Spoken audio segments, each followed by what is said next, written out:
So, you're a new manager, or you just started in a new managerial position. Congratulations, by the way. And you're now dealing with one or a few really difficult employees. You know the ones I'm talking about. And you're struggling with how best to engage them, to improve the working relationship, and ultimately your overall transition into the role. Well, I've had the privilege of working with leaders all over the world going through these types of changes. And in this video, I've got 4 tips that are sure to help you deal with this complex and stressful and probably frustrating dynamic. Let's get it.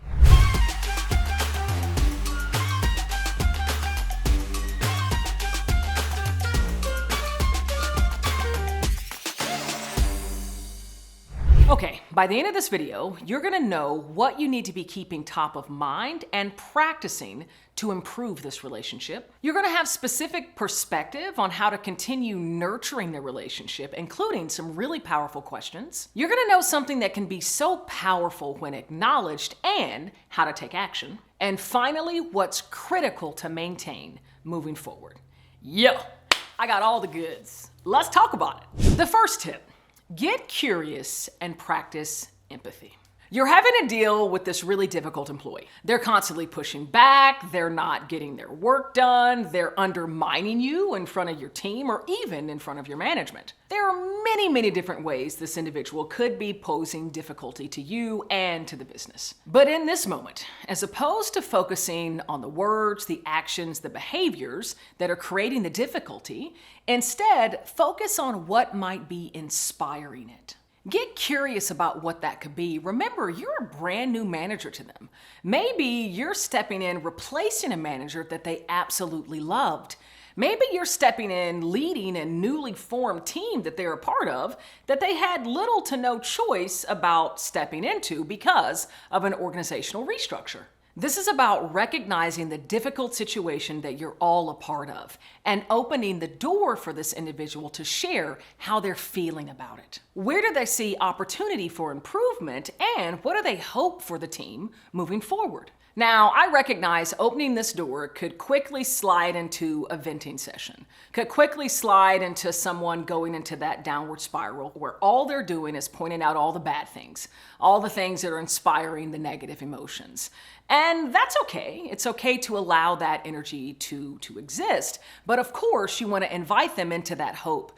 As we move forward, knowing that this is our reality, that you are stepping in to lead the team, that they are a part of this team, and that you are stepping in to lead that team, and you all have responsibility to deliver to the business. So now that you're in this situation, what are we going to do moving forward?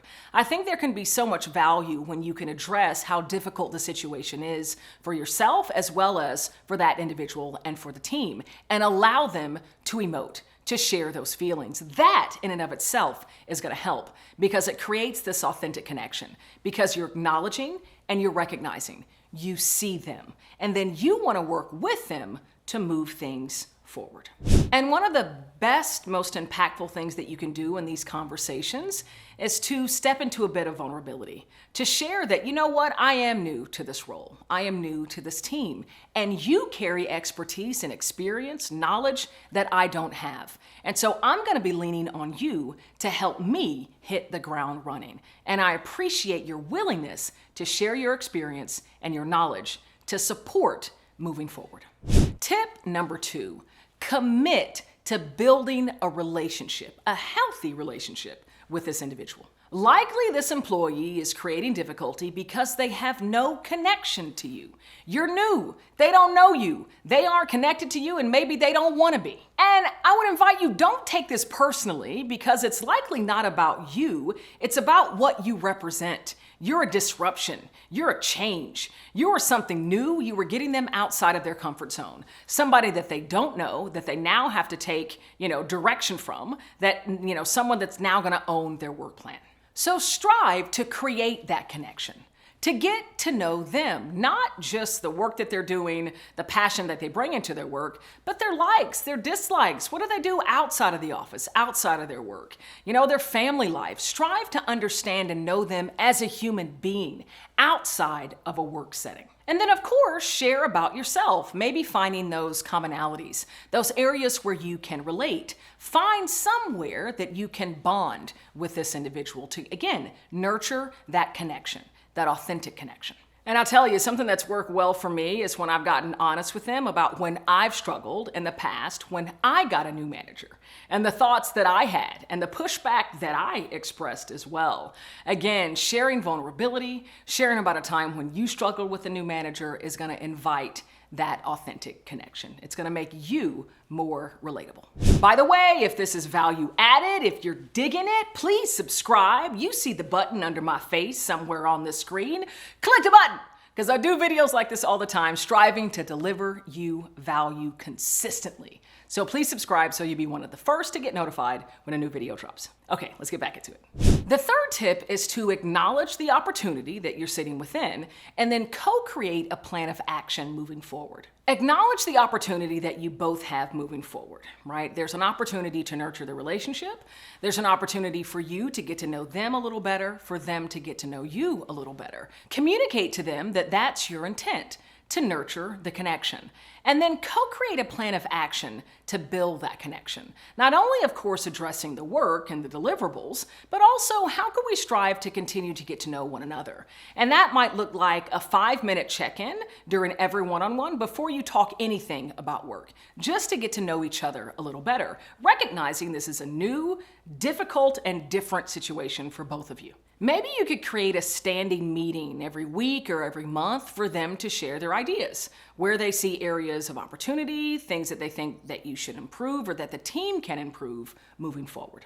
And this will reiterate to them that you rely upon them to help in the success of the team and the deliverables, right? Relying on their knowledge, their expertise, and their perspective. And that can go such a long way in boosting their engagement and their willingness to listen and engage in their work, because you're gonna make them feel valued. The fourth and final tip, consistent follow-up. Once you have an action plan in place, make sure you're following up, ensuring that you're consistently delivering against the action plan that both you and this individual aligned upon. Hold yourself accountable and that individual accountable. Now, of course, as you come to know one another, as you get into the work, the action plan might change. You might want to pivot in some ways, but make sure the lanes of communication are remaining open. And if you need to make changes to the action plan, make sure it's very clear for both of you, and then continue delivering on whatever that modified action plan might be. That consistency will nurture trust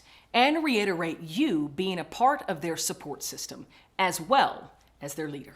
Speaking of leading and inspiring others, I've got something else for you completely for free. You don't have to pay me, no Venmo, no Cash App. I actually want to gift you a free recording of a keynote message that I delivered to an organization that was going through a lot of change, internal and external. There was a lot of leaders in the organization. And specifically the snippet of the keynote where I was leveraging insights from our latest research at Change Enthusiasm Global on how to lead and inspire others when going through change, like just being given a new manager. And I want to share this recording with you completely for free. Now, of course, this is a keynote that clients pay me to deliver all over the world, but it's yours today for free. All you got to do is click on the link below. I want to make sure you have the data, the insights, the research to accelerate your growth through even your most difficult, challenging changes, like being a new manager. I'm Cassandra Worthy, and until we meet again, keep growing and keep rocking.